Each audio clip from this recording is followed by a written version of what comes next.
guteranira hano. Imana ishimwe.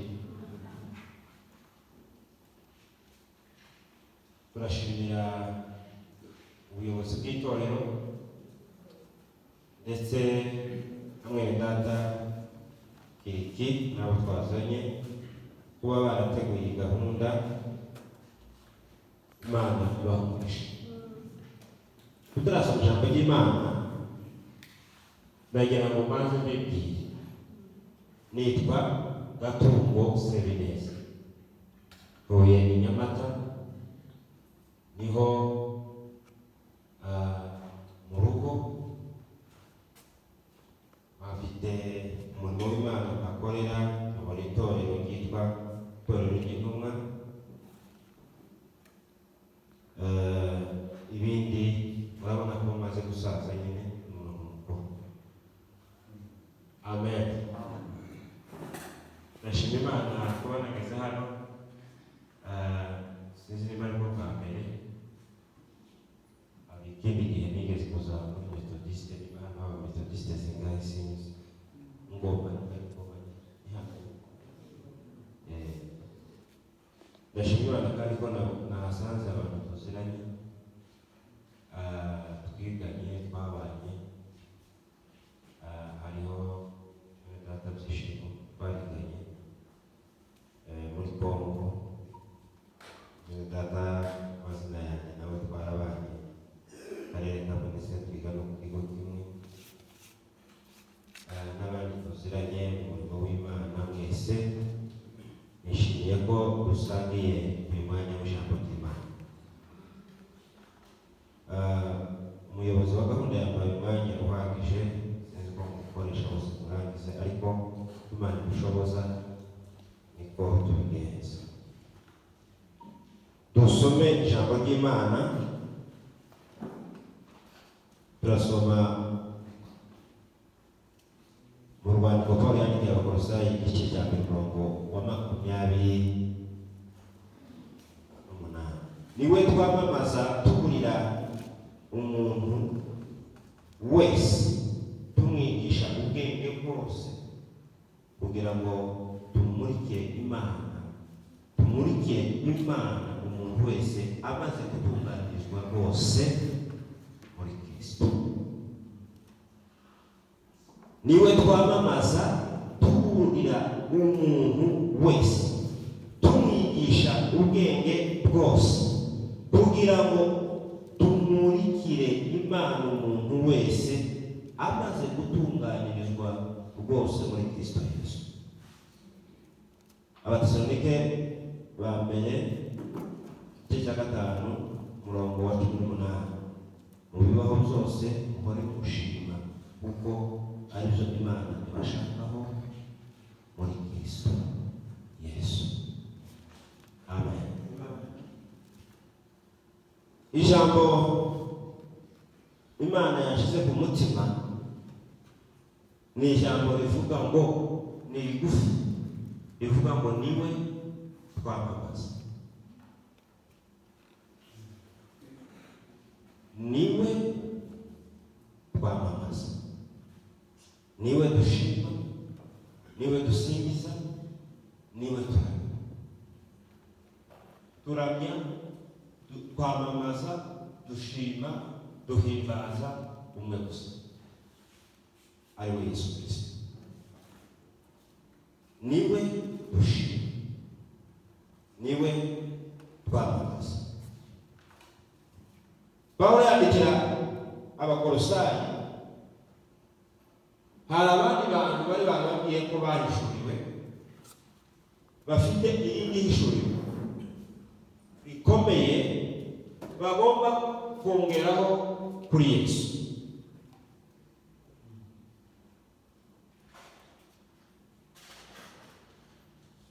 Bari barabigishe ko hagati y'Imana n'abantu hariho ibindi biremwa bibaho bibahishurira, bituma bamenya bagira ubundi bumenyi budasanzwe.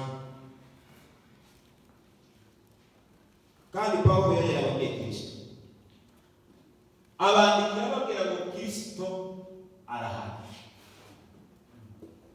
Kristo arahagije, wenyine arahagije. Ntumwongeraho, ntacyo umukoraho, wenyine arahagije.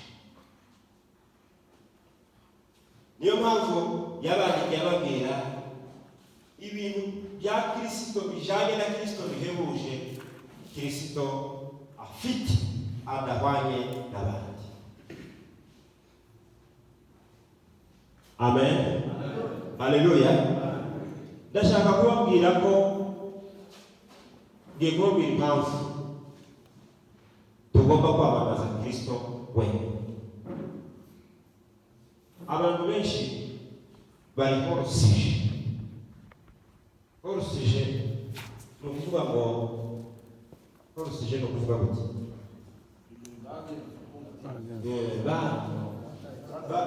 Bataye umurongo. Iyo umuntu yandika igitabo agira umutwe w'amajambo yandika, ukarandika hejuru tuvuge y'imiturire myiza, bagasanga ibyo yanditse n'ibyo yavuze bitajanye n'imiturire myiza, bakamubwira ngo HS korosije. Wahushije, wagiye mu bindi bintu utakaga, uri mu bindi.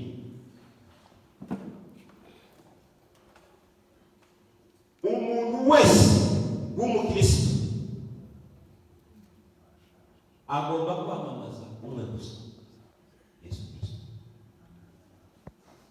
Umuvugabutumwa wese agomba kwamamaza Kristo.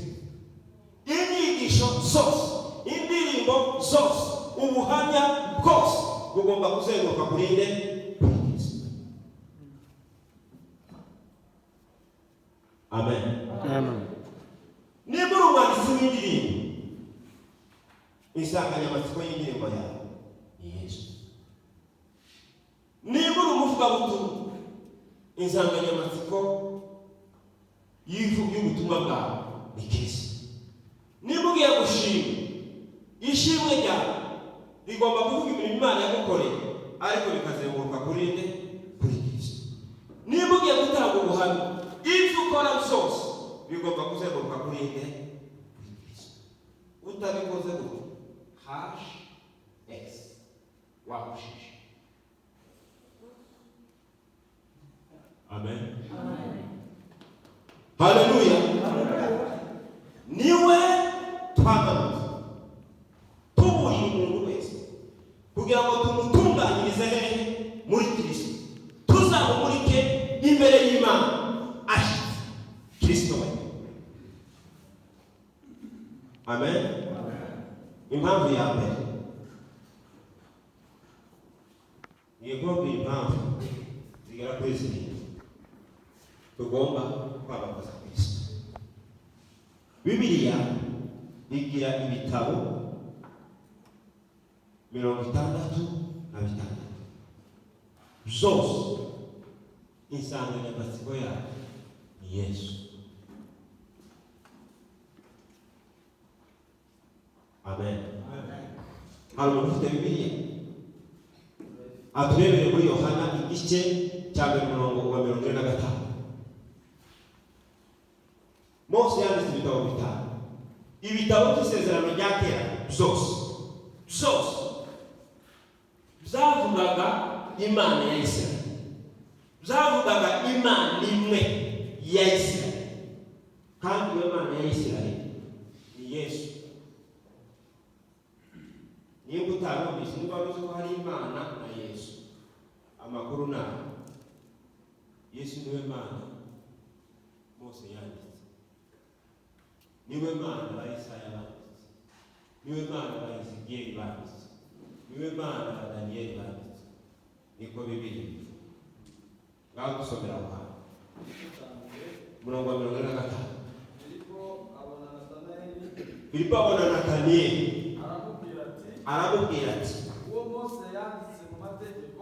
Mose yanditse mu mategeko n'abahanuzi bakamwandika, twamubonye ni Yesu mwene Yosefu w'i Nazareti. Amen. Uwo abahanuzi banditse ni Yesu, uwo Mose yanditse ni Yesu. Ugatora igitabo cya Yesu ugatangira kuvuga amakuru yawe, ukavuga amakuru yawe n'ibintu byawe nuko wagenze. HS wahushije niwe twamamaza. Haleluya, niwe twamamaza wenyine.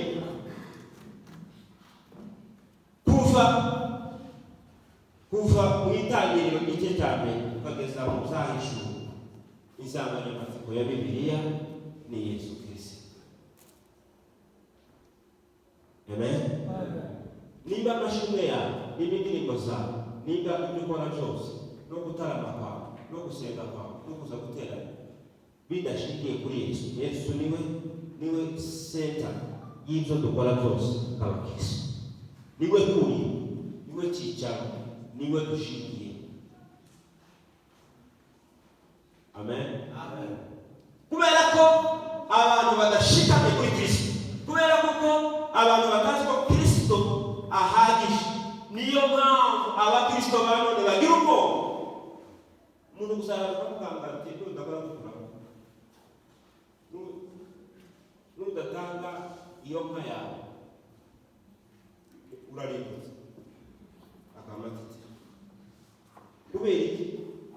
Tazi ko Kristo ahagije, afite ubwoba, arakangwa n'umuntu wari wese tashikamye kuri Kristo. Amen. Amen. Haleluya. Amen. Haleluya. Amen. Abantu benshi bashaka uzanditswe bakabona ibindi ntibabone Kristo, ariko iyo usomye mu zanditswe ubonamo Kristo. Yohana 5, turebe Yohana 5 igice cya 5 umurongo wa 39. Abayuda bashakaga mu zanditswe, barimo bashaka ubugingo bakabona n'ibindi. Buriya gusoma ibyanditswe, hari abantu bazasoma Bibiliya nabi, bazasoma Bibiliya bafite igitekerezo mu mutwe, bakaza bagishaka mu byanditswe. Mbese hari ibintu afite, ni nk'aba bantu baza bakorogana n'umuntu akamushakira icyanditswe gihura na bya bitekerezo, akaza ibyo babyita gufata ibyanditswe ku ngufu, akaza afitanye ikibazo na mugenzi, akaza gushaka icyanditswe kugira ngo icyanditswe kivugane nawe noneho gihuze n'ibitekerezo bye. Ariko ibyanditswe byose ubishatse ubona Kristo. Ngaho Yohana ibice 5 umurongo wa 39. Yego.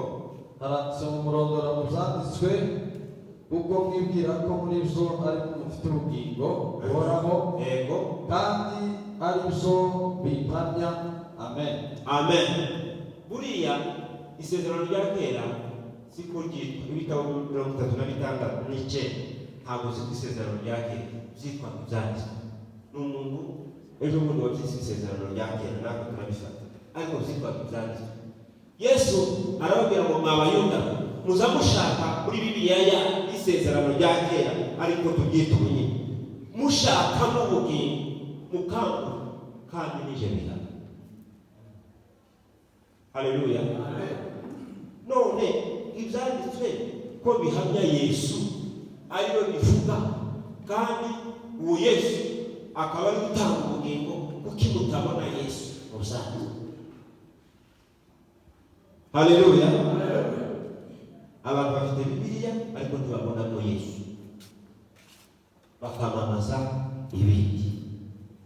Muri Luka igice cya 24 umurongo wa 44, Yesu Kristo yasanze abigishwa yarababwiye ngo ngomba gupfa nkazuka. Abantu nabo imyaka 3 bagira ngomba gupfa nkazuka. Niki byanditswe bivuga? Buriya Yesu cyakuzanye ibintu by'ibindi kwari gupfa. Icyazanye Yesu kuva mu ijuru, misiyo nyamukuru yari kumusaba. Yirindaga iyindi popularite yose, ibyo dushaka kumenyekana no kuba abasitari. Yesu yarabyaga, yakoraga igitangaza kubabwira ngo ntufu. Impamvu ni ntashaka ko abantu bamubwira umusitari, ngo amenyekane, bayoberwe intego yamuzanye ko ari ugupfa. Akazababwira ngo uceceke, ntimubivu kugira ngo ngere hehe ku musaraba. Nicyo cyari cyarazanye Yesu. None ageze aho ngaho abwira abigishwa ugomba gupfa, nzapfa nzuke, nibyo byanditswe bivuga. Ntibazumva. Yesu arapfa arazuka, iyo bakomeza kuja mu gahinda kuko byarangiye kandi yarabibabwiye, kuko mu mitwe yabo batasobanukirwa ibyanditswe, ahubwo ibyo bumvaga bashaka. Ubwira umuntu ukamubwira ko ibintu bimeze, iyo akaza ari kuva ibiri kuri we, yiyumva ibyo wamubwiye, akaza ari ibyo ibiri muri we. Habe n'ubunyine ndashobora kuba mvuga ijambo ry'Imana, ukaza wumva ibyo wumva biri kuri we, ariko ntiwumve ibyo mpamvu. Ujya kumva ni ubushaka, ni ugushira ku ruhande ibyo uzi, ugashyira ku ruhande ibyo utekereza niba rusanganywe, ukumva ibindi bishasha ukabyakira, ukagira ubwo bushaka. Abigishwa ba Yesu ntibashatse kwakira Yesu ngo bamwakire bumve ibyo avuga. Akababwira zapfa nzuke. Amaze kuzuka arababwira ngo se ntimwasomye mu byanditswe? Aravuga ngo Mose ibitabo bitanu n'ibitabo bye byanditswe na Zaburi byanditswe ngo ngomba gupfa kazuka. Isezerano rya kera ryose rivuga amajambo ayakurikira: Yesu agomba kuza, agapfa, agahamba, akazuka. Iki byanditswe. Sijya mu ruzindi zose ngo bishe uyu nguyu wa Goliyati n'aba Dawudi, Samariya n'icyagake yabo. Yesu agomba kuza, agapfa, agahamba, akazuka. Haleluya. Haleluya. Niyo mpamvu ari we twamamaza. Amen.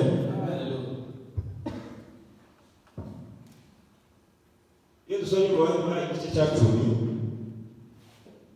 murongo wa 7, Bibiliya ivuga ngo amaturo n'ibitambo ntibabishaka, mbere akavuga ngo ndaje gukora ibyo ushaka. Kandi ngo biranditse mu muzingo w'igitabo, ariyo Bibiliya. Bibiliya ivuga ngo ndaza mu muzingo w'igitabo. Ibyanditswe biravuga ngo Yesu aje. Niki umuzingo w'igitabo uvuga, niko Bibiliya ivuga. Ni ukuvuga ngo isezerano rya kera ryose rivuga kuko Yesu aje. Niwe wenyine twamamaza. Ubu nyine dufite ikibazo gikomeye cy'abantu batamamaza Yesu.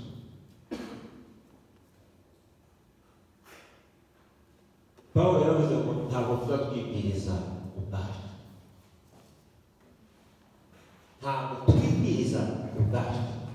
ahubwo tubwiriza Kristo Yesu ko ari Imana.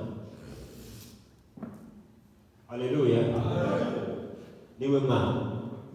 Impamvu tugomba kwamamaza Yesu niwe Mana, natwe tukaba abagaragu. Ijambo Imana yadushize ku mutima ni ukubabwira ngo mwamamaze Yesu. Haleluya. Mwamamaze Kristo niwe Mana, mwebwe muri abagaragu be. Twe turabagaragu, ntabwo turi ibitangaza.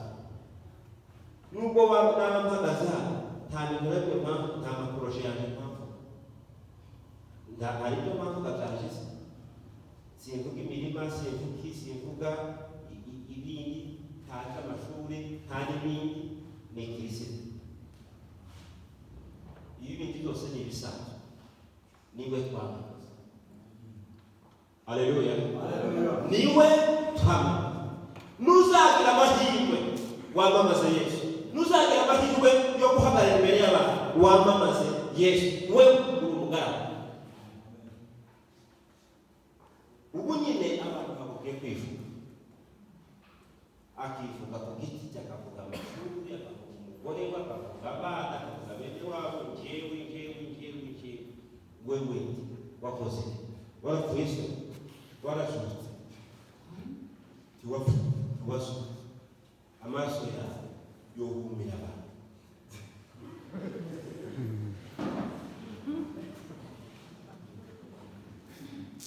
amaraso y'umuntu yamenye akida azakubaza azamuhorera kakira ariko amaraso ya Yesu haleluya avuga ibyiza kuruta amaraso ya Abeli. Haleluya, niwe twamamaza, niwe mwana, niwe wenyine ntawe. Abandi bose ni abagaragu b'ubushake, turi abagaragu b'ubushake bana b'agahanga kubera Yesu Kristo atangaje. Amen.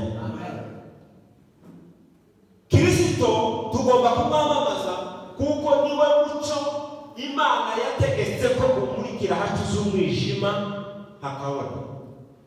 Niwe uduhisha umuryango wo kumenya Imana, umuryango wo kugera ku Mana, umuryango w'ijuru, umuryango w'ibyiza byose, ubumana bwose aho butangira. Ubumana umuntu wese kubaha Imana niba bitangirira bikarangirira hari ni Yesu, no kumenya Yesu.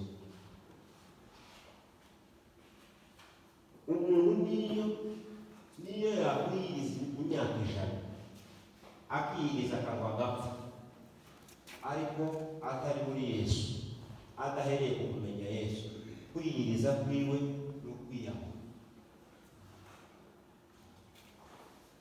Kubaha Imana kose udahereye kuri Yesu no kwiyaho no kwigirira nabi ntacyo bimaze.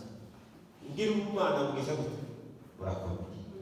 Ubwira ubumana, ibanga ryo kubaha Imana, ibanga ryo gukorera Imana. Hari abantu benshi babiha ubusa, hari abantu benshi babiha ubusa kubera ko ibyo bakora batabikorera kuri Yesu. Amen. Hari abantu bari mu migenzo y'idini kandi bakabikora. Uriya kwemeza umutima ko wakora ibyiza biroroshe cyane. Nyamara abantu bakora ibibi bazabemeza umutima wawe ukababwira ati ibyo nkabona n'ibyo. Ibanga ryo kubaha Imana, urufunguzo rwo kubaha Imana ni ukumenya Yesu. Imana yabayeho so gushidikanya gushidikanya kuvuga ngo ibanga ry'idini turetse kwipaka azavuga ngo beyond controversy, hejuru y'impaka zose, turetse impaka, ibanga ryo kubaha Imana ry'idini nuko Yesu Imana yambaye nuko Emmanuel Imana yaje. Umuntu wese utamenya ko Yesu ari Imana yambaye umubiri ni Antikristo. Antikristo ujuje ibyangombwa. Antikristo wawe n'usaza ni umuntu wese utemera Kristo uwari ko ari Imana yambaye umubiri. Ni Antikristo wujuje ibyangombwa, afite certificat zose zo kuba Antikristo. Amen. Niwe tugira gute? Ni Kristo twamamaza. Uko niwe mwami, ni nawe banga ryo kubaha Imana. Yaravuze ngo hanze yawe ntacyo mushobora gukora, ntacyo mwabasha gukora utapfa. Ugume muri iki nanjye ngume muri Yesu. Amen. Imana ni rusange. Imana ni inokome, ariko Yesu ntabwo ari inokome. Imana ni izina rusange n'ibiti byitwa Imana, kandi Bibiliya iravuga mu Bakorinto ba mbere igice cya 8:4 ko hari Imana nyinshi, ariko kuri hari Imana y'ukuri. Imana y'ukuri ni iyi, ni Yesu Kristo.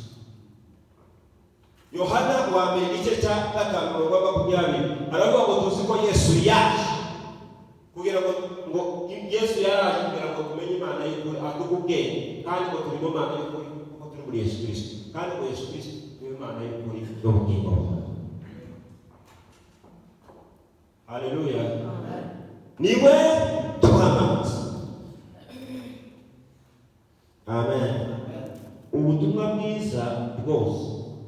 utangire uvuga Yesu.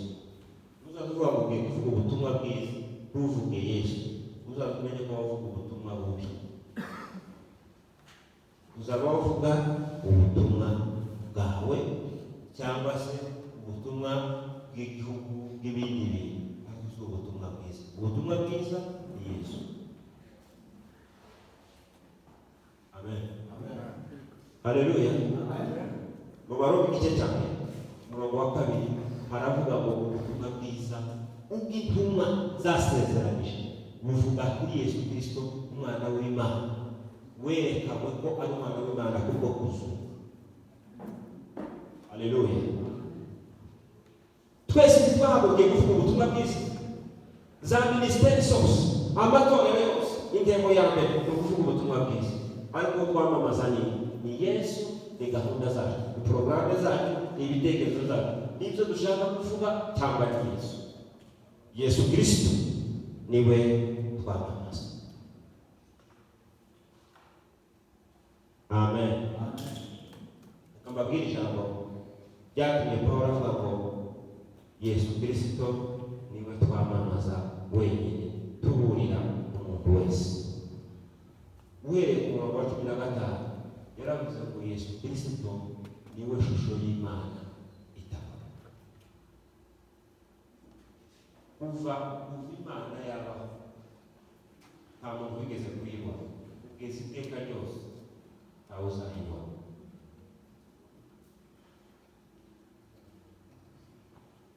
Amen. Ni bande bari bategereje kuzabona Imana mu ijuru?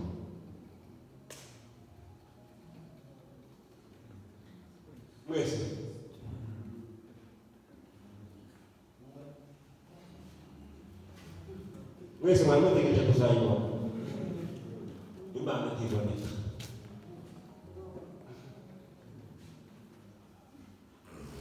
Amen. Imana nigira gute? Pawulo yaravuze ngo niyo yonyine iba utengerwa, ngo ntawigeze kuyibona kandi ntawubasha kuyibona. Iyo bakoresheje ijambo ntawubasha, ntawufite ubushobozi bwo kuyibona.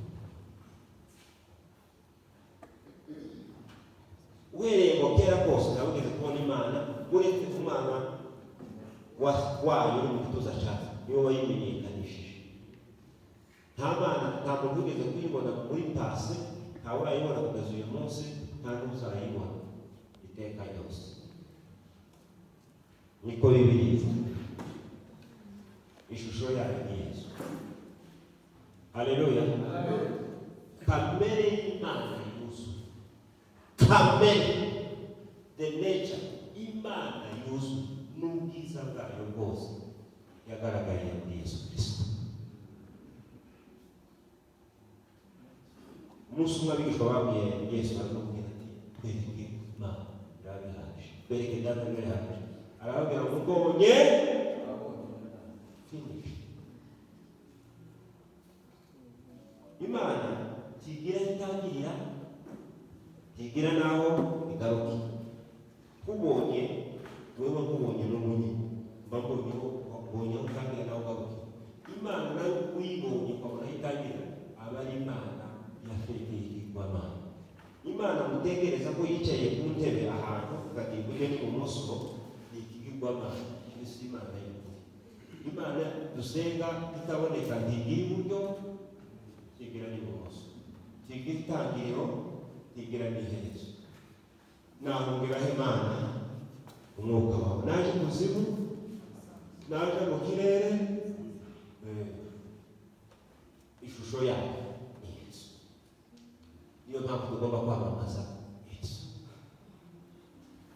Imana mu buhanga bwayo yicishije bugufi, igira umuntu, isa igaragarira muri Yesu Kristo. Niyo mpamvu yavuze ngo ashaka kugira ngo abakorosayi abakore ibitekerezo zo gushaka kugereranya Yesu na za filozofi n'imigani y'abakecuru n'ayandi mahishurwa yose. Arababwira ngo Yesu Kristo il est l'image de Dieu invisible, niwe shusho y'Imana itabona. Ushaka kubona Imana areba Yesu. Ushaka kumenya Imana amenya Yesu. Niwe shusho y'Imana, kamere y'Imana n'ubwiza bw'Imana bwose. Niyo mpamvu tugomba kumwamamaza. Haleluya. Niba wari utegereje kuzabona Imana, ni Yesu. Yesu tuzamubona ndetse tubone n'ikuvuze. Niyo Mana. Kuko muri we hari huzuyemo ubumana bwose. Ariko Imana nk'umwuka mu bumana bwawe ntushobora kuyibona. Nta nubwo uzanayibona, uzabona Yesu. Ariko wuzuye ubumana bwose. Ariko Imana ni itangiriro n'iherezo. Amen. Impamvu tugomba kwamamaza Yesu yindi yavuze, yaravuze ngo Yesu Kristo muri we niwo zose zaremwe. Ibiboneka n'ibitaboneka zose zaremwe na Yesu. Haleluya. Nta wundi muremyi waho ni Yesu.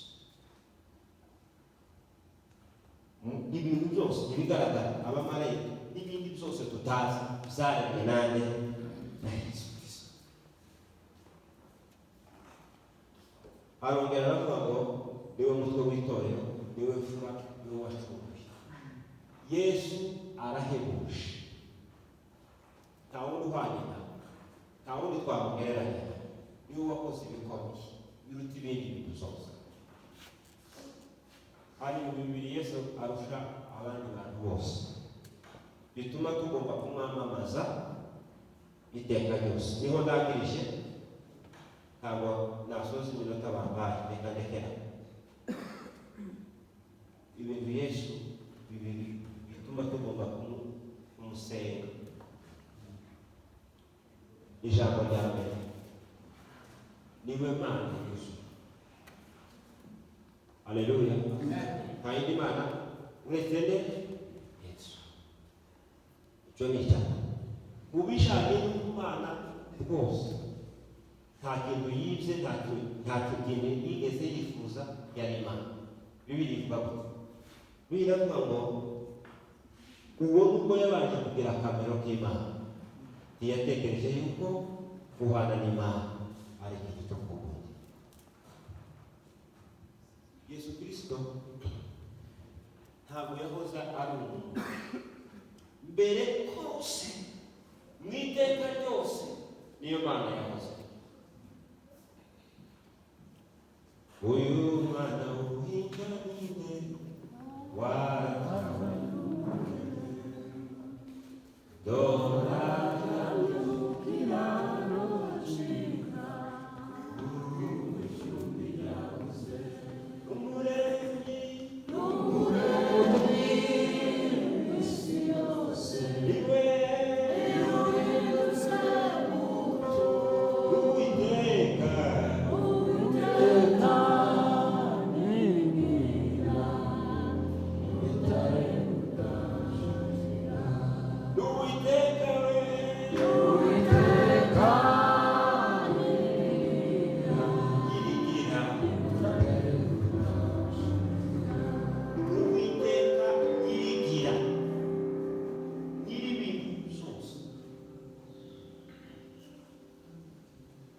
Haleluya. Uyu ni ndubabe n'abagome gateye abaguzi dora afite amaboko y'ubuhanga niwe Mana w'iteka wigisha umugera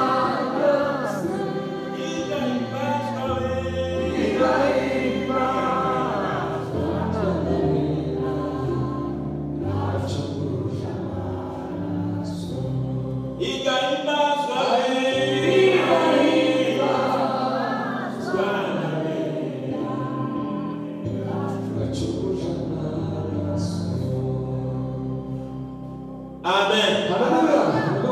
Yesu niwe Mana yimye mu ijuru iteka ryose. Ihimbazwa iteka ryose. Niyo yaremye igihe yari ku musaraba yari bacungura abantu be. Haleluya. Abantu yaremye bagomeye Yesu. Yesu yemera kwambara umubiri, yemera guca bugufi, arabaruka. Ngiki ikindi kintu aturusha. Yesu Kristo ni Imana yuzuye, itabuze na kimwe mu bumana bwose. Yaremye byose bijanye n'ubumana. Icya kabiri, yabaye umuntu. Ubwo none turatubwira ngo none baturanga ntabwo turi. Haleluya. Haleluya. Bibiliya ivuga ngo Imana yarebye mu isi abantu kandi bayuzuye. Muri Yesaya 59:15 kugeza ku 16, Imana yarebye mu isi kuri ibintu bine. Yarebye mu isi ibura umuntu n'umucimanza zitabera. Isanga abantu bose bafite bamuze bazabacimanza bakazabihereza. Icya kabiri, ishaka umuntu witwa munyamasengesho iramubona. Ishaka ukuri iramubona. Ishaka umuntu iramubona. Irangije umuntu kubera ko yabuze abantu. Wagize Imana yabaye umuntu se biyinejeje kuko yari yabuze abantu. Umuntu si umuntu, umuntu ni umuntu. Haleluya. Amen. Isanga tuvuga se muri abo y'abayisiga. Abantu bose baba bameze nk'imva, abantu bose baba bameze nk'inzoka, abantu bose bari buzuye ibibi. Imana yarabibona ntibakira abantu. Imana imaze kuba umuntu ikora ibyo twananiwe mu cyimbo cyacu. Imana yabaye umuntu kugira ngo ikore role zacu twananiwe. Niturangiza ntituyizera bijya yakoze bibi byacu. Niyo mpamvu birirwa muri mutari muri Kristo Yesu. Abari cyari kwinshi. Nubwo Kristo yabaye umuntu ukora ibintu byose abantu bane. Ni ukuvuga ngo mu ruhande rwa Yesu Kristo yavugaga Imana. Akavuga ngo ibyaha ndabibabariye, muzuke mugire gute nk'Imana. Ikindi byagamba umuntu akavuga ngo muje kugura imigati, akarya akaruha, agakora role y'Imana, agasubira agakora role y'umuntu. Agakora umurimo w'umuntu, agakora n'umurimo w'Imana. Akaba Imana, akaba umuntu. Niyo mpamvu turimo ngo si ibyo gushidikanya, ubwiru bw'Imana burakomeye. Imana kwerekanwa n'umuntu, ikamamazwa si ibyo gushidikanya, ubwiru bw'Imana burakomeye. Imana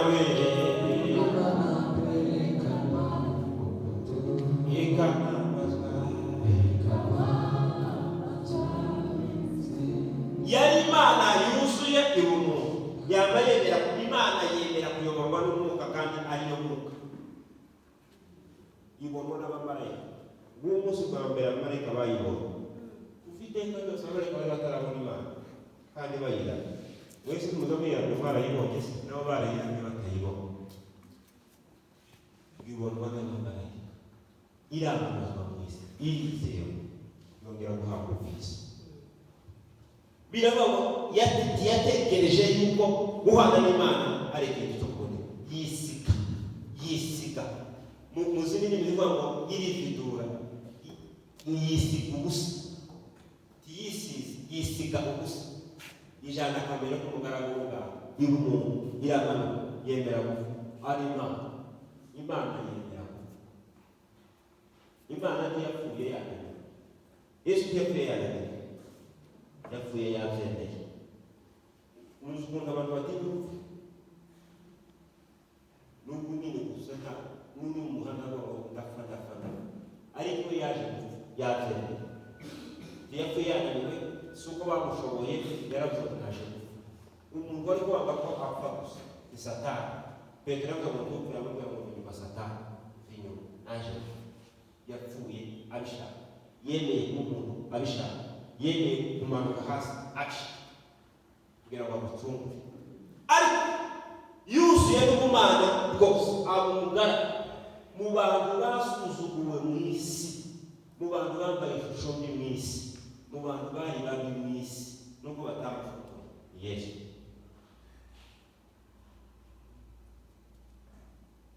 Yesu yaravuze ngo natwe twabonaga atari umuntu wo kwifuzwa. Yesaya wamubonye amwerekwa yari afite ikintu ngo natwe twaramubona tukabona ngo atari umuntu wo kwifuzwa. Kandi we niyo Mana twaramubona tukabona atari umuntu wo kwifuzwa, tukabona arasa nk'umuntu wakubiswe n'Imana agaturutwana, tukabona ari umuntu wabaye igikifundo wo kumwe n'Imana. Imana ubwa yabaye umuntu yiyambika iyo sura kubera wewe. Nta kintu na kimwe Yesu yikoreye hano ku isi kubw'umushinga yabikoreye wewe, kandi afite n'ubumana bwose. Yesu yabaye Imana aba n'umuntu, aramanuka mu mugaragu w'imbata kuruta abandi bantu bose. Yesu yogeje ibirenge abigishwa be, umugaragu w'abagaragu yozaga abashitsi n'abandi bantu bose bireba. Icyo Yesu yaragikoze. Haleluya. Arangije kubikora, Bibiliya ivuga ngo yahawe izina riruta ayandi mazina yose. Amavi yose yo mu ijuru azapfukama mu izina ryanjye, amavi yo ku isi azapfukama mu izina ryanjye, n'ay'ikuzo. Nta rindi zina, haleluya, nta rindi zina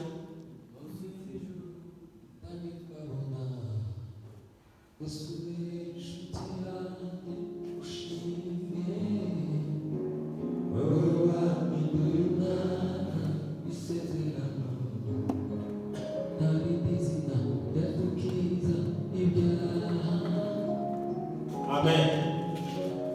Abakristo benshi bazi ko hari amazina. Uyu mugoroba ndagutangaje ko hari izina rimwe gusa. Haleluya. Amen. Hari abantu benshi bazavuga ubutumwa bakaza basa n'abaje kugira negosiyasiyo. Nta negosiyasiyo hano. Nta rindi zina. Nta rindi zina riba. Iri zina rya Yesu. Data sisi. Kuna bigira data nawe. Habona ko abana bagenda data nawe bakwita data. Nukubwira abadayimoni ngo ubwenge w'izina rya data ko bagose isomo.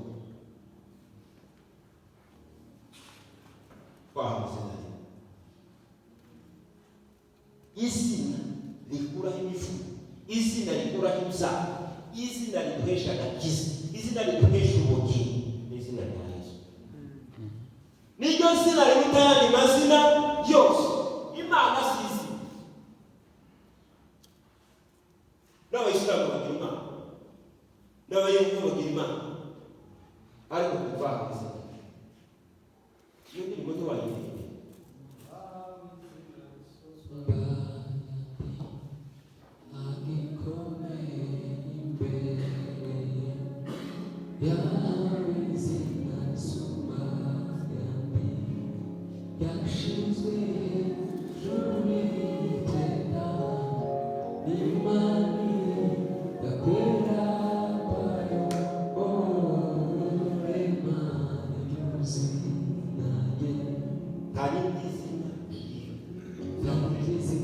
Yadukiza ibyaha, narindi zina usijuru ntaryo twabona.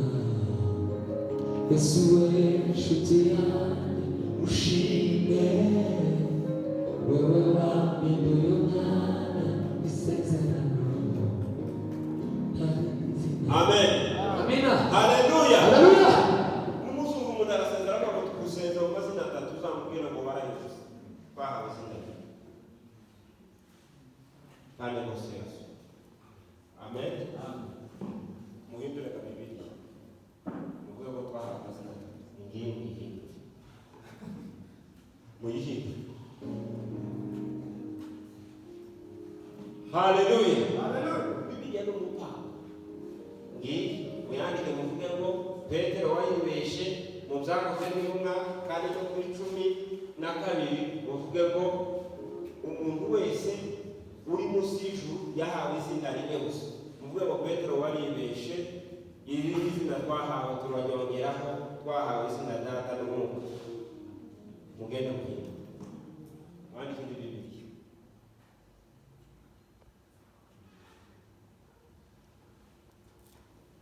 Muri Bibiliya ngo hari izina tubonera agakiza, hari izina tubonera ubugingo, ni irihe izina ryo? Ni izina rya Yesu.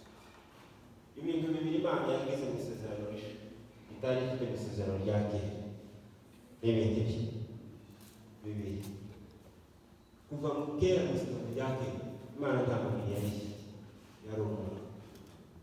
Mu isezerano rishya Imana iba Immanuel, Imana ikumana.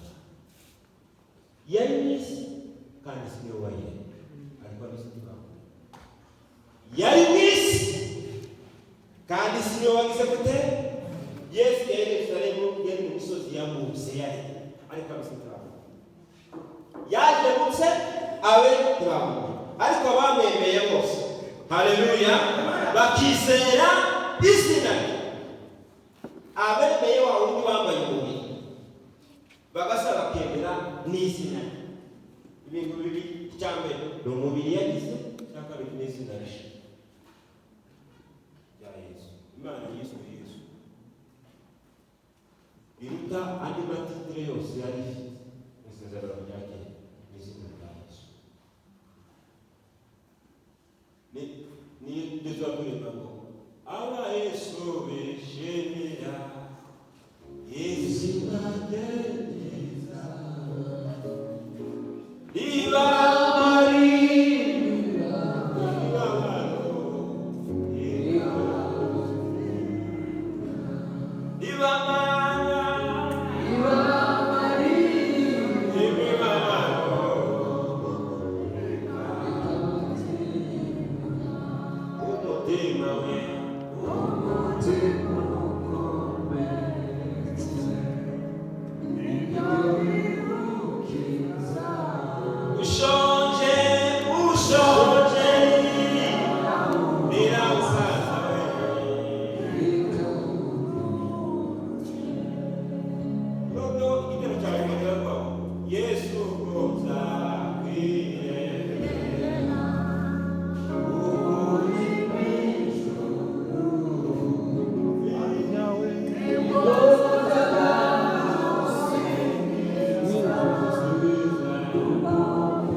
izina rya Yesu rizahora rimurika mu ijuru iteka ryose. Hari izina rizamurika mu ijuru, ni izina rya Yesu. Haleluya! Niwe twamamaza, niwe Mana yuzuye, niwe wacunguje abantu amaraso ye. Buriya Yesu amaraso yacunguje n'ay'Imana. Niko byanditse mu bakuza kugeruma igice 20 umurongo 28.